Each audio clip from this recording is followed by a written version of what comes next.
Hey guys, welcome back to the channel. Welcome to another video. This is going to be a new video that I'm making. It's going to be a new sort of series. It's basically going to be called Premier League Aftermath, in which I round up 5 major talking points from the past weekend's fixtures. We're going to be talking about them, reviewing them, discussing them, so on and so forth.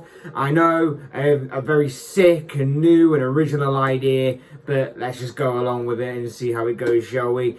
So before we get into talking about some of the biggest headlines from this past weekend's round of fixtures, I would like to remind you to please like the video and also subscribe if you're new. Both things are always and very greatly appreciated. But for now, let's get back to talking about some of the biggest moments and headlines from this past weekend's Premier League fixtures. So kicking off at number 5, we have Norwich, who claimed their first point of the season. Yes, at the 7th time of asking this campaign, Norwich have finally claimed their first point of the season since their return to England's top flight division. The Canaries, who are of course rock bottom of the Premier League table, played out a goalless draw with the team that's one place above them in Burnley, in a game in which the Clarets had the best chance of the game through Dwight McNeil, but neither side could go on to break the deadlock, find the back of the net and go on to take all 3 points. So both sides had to settle for a point apiece. It was seen as a big game given the current positions of both sides going into the game so early on in the season, and a draw doesn't really help either side here, does it? For Norwich, it's a struggle to see where a win will actually come from this season, let alone getting more points on the board from draws and so on and so forth. Whilst for Burnley, they've got a tough set of fixtures on the horizon. The likes of Manchester City, who always seem to stick 5 past them whenever these two teams play, along with Tottenham and Chelsea, are all games that are set to be played out in the very near future for Sean Dyche's side. But between when we return from international football and of course the next international break, they could be in serious danger this season if results don't start to improve in the very near future. But like I say, they may face a very big uphill struggle between now and then. Coming in at number 4, we have the news that Watford have sacked their manager Xisco Muñoz. The now former Watford manager was sacked on Sunday morning, not even 24 hours following the Hornets' 1-0 loss to Leeds on Saturday. The news came about as a bit of a surprise. The surprise wasn't that Watford have sacked their manager. That seems to happen fairly regularly and seems to happen at least once or twice a year, it seems. The surprise was more of how early the decision has come about in the season. Of course, we're only 7 games into the season, and in those 7 games, Watford are currently lying in 15th place, having acquired 7 points. So it did come a little bit more out the blue than it usually does. Reports are stating that maybe even as soon as this video goes up, that Watford will have appointed their new manager. They are said to be looking at Claudio Ranieri, who is said to be very close to be taking over. Best known in England, of course, for managing both Chelsea and Leicester, and of course for guiding Leicester to that unbelievable Premier League title triumph several years ago. He is said to become the next manager at Vicarage Road as early as today, as well as, of course, have the international break to work with his players ahead of what will, if obviously it all comes about and all gets across the line and so on and so forth, his first game in charge of his new club when Watford take on Liverpool after the international break. With it being the build-up to Christmas, many places are, of course, looking for Christmas temp jobs, and maybe this is what Ranieri has signed up for here at Vicarage Road. I have respect for Ranieri, of course I do. Any Premier League manager deserves a bit of respect, but there's a reason many, including myself, aren't tipping Watford to survive this season. And even the arrival or potential arrival of a former Premier League winning manager doesn't change my mind, at least. Next up at number 3, odds even between 2 potential top Premier League contenders. The biggest game across this weekend saw Liverpool take on Premier League champions Manchester City at Anfield. Sadio Mane opened the scoring for the Reds before City equalised through Phil Foden. A moment of Mohamed Salah magic for Liverpool put the Reds back in front, but a deflected Kevin De Bruyne strike got City back on level terms, as these two teams could not be separated come the final whistle on Sunday afternoon. A very good game of football overall. Liverpool was slow and lacklustre in the first half. City were the better side, but didn't really take advantage and capitalise too much, and they were almost made to pay for it with, of course, the Reds' second half display, and particularly Mohamed Salah, who was again on top form, and he was at the centre of everything good about Liverpool's performance. He got the assist for Mane's goal. He also produced a quality solo goal for himself.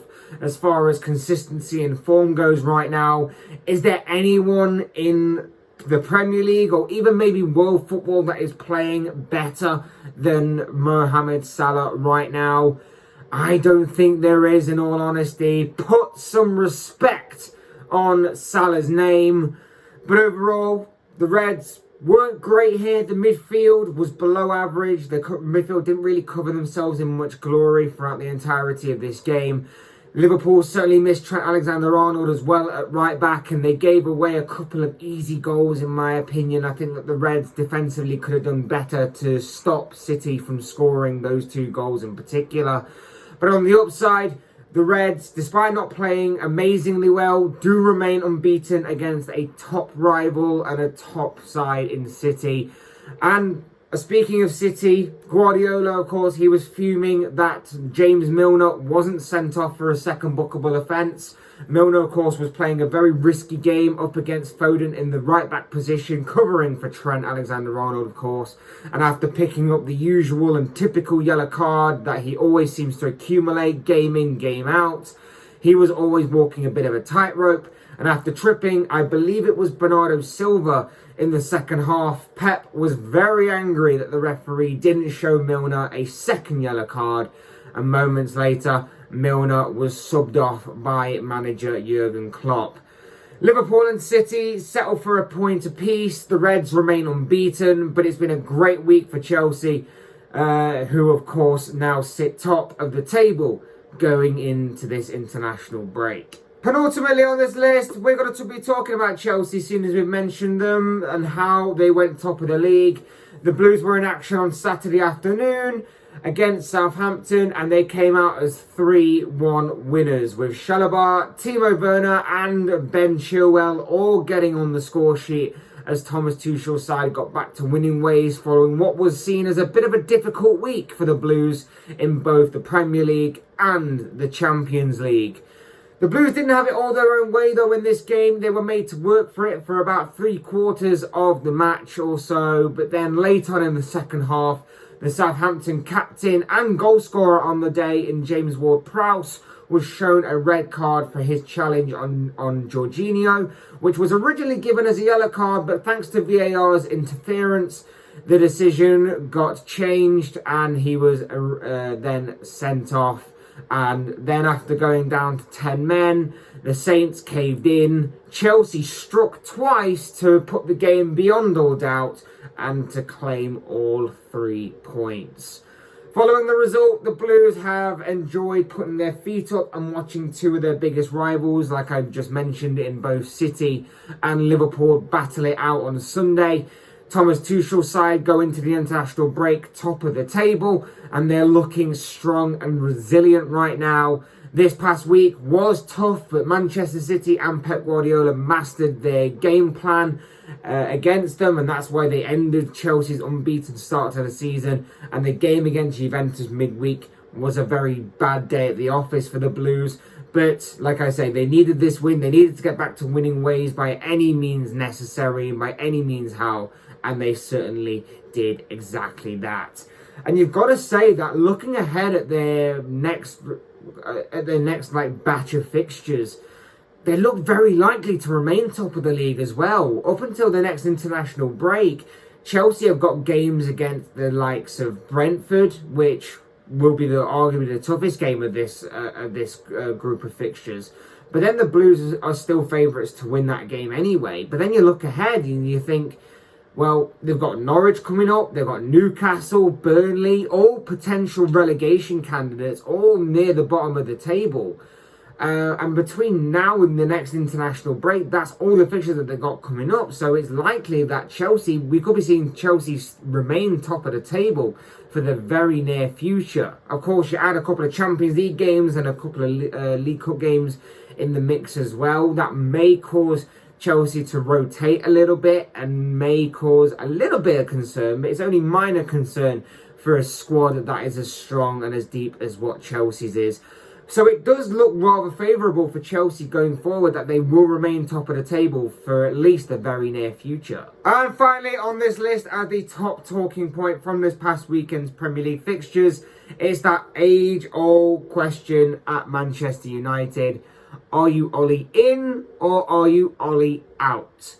Following a 1-1 draw with Everton on Sunday, in which meant that United lost a little bit more momentum and more points and ground behind the other top contenders of the league this season, the age-old question of whether you're Ollie in or whether you're Ollie out has really picked up momentum once more at Old Trafford.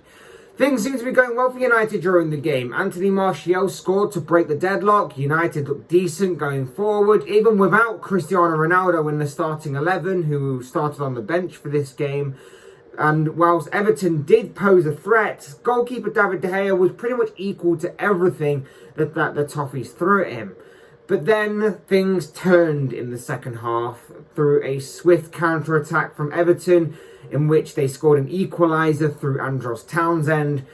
And then things could have got even worse, as VAR's interference certainly helped United, along with Tom Davies' poor decision-making, as rather than go for goal himself, Davies decided to tee up Yerry Mina to tap home from close range, but the defender was in an offside position, and so the goal was chalked off. Although personally I'd have cancelled the goal anyway for his celebratory dance celebration, but offside is just a good enough excuse to rule out that goal anyway, as both sides were forced to settle for a point apiece. Following the game, fans were upset, angry and frustrated at Ollie, his team selection and his tactics, mainly pointing at the fact Scott McTominay and Fred, collectively known as McFred, began the game. I honestly believe that if Solskjaer was handed an unlimited budget and had the opportunity to put any midfield together, past or present from world football, he would still pick a midfield consisting of McFred.